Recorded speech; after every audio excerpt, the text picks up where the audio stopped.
It's been a while since I've done an intricate hand-painted design, so in today's video, I'll be showing you how to do this abstract watercolor fruit nail design.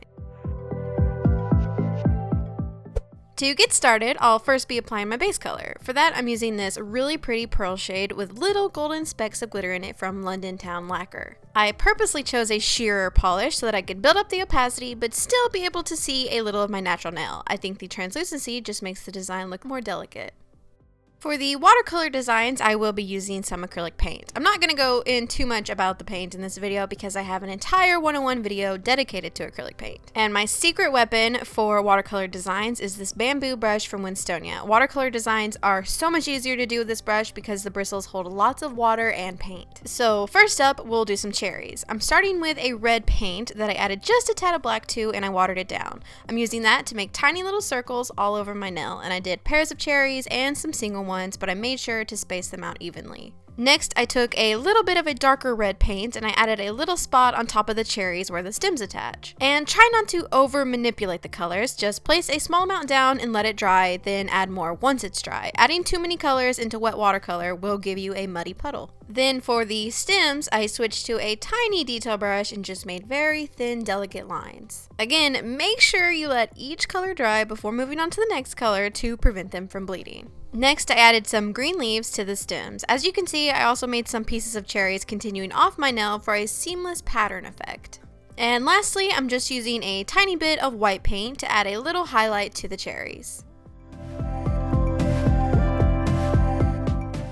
For the next nail, we'll be doing watermelon. This time, I'm starting with straight red paint, watered down, and making little half circle wedges all over my nail. Once that first coat completely dried, I went back with the same color and added some more just along the top, leaving the curved part of the watermelon lighter. Then I'm taking a green paint and carefully adding a line around the slices for the rind. Once that dried, I took a white paint and I added little stripes to the rind just for some extra detail.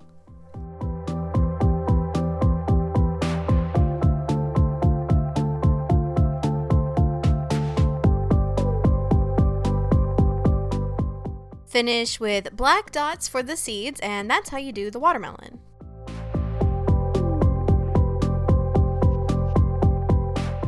Next, we're doing strawberries using the same technique as before.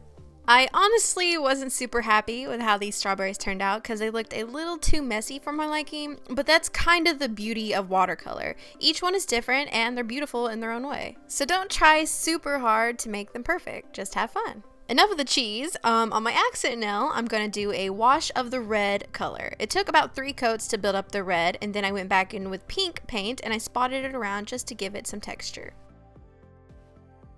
I sealed in everything with a fast drying top coat to keep the paint from washing off, and I popped a little green stud on the red wash nails to make them match a little better.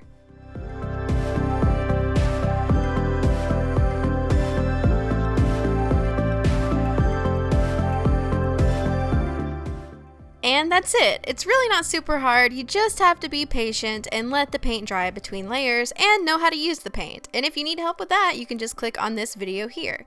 Don't forget to share a picture with me if you give this a try.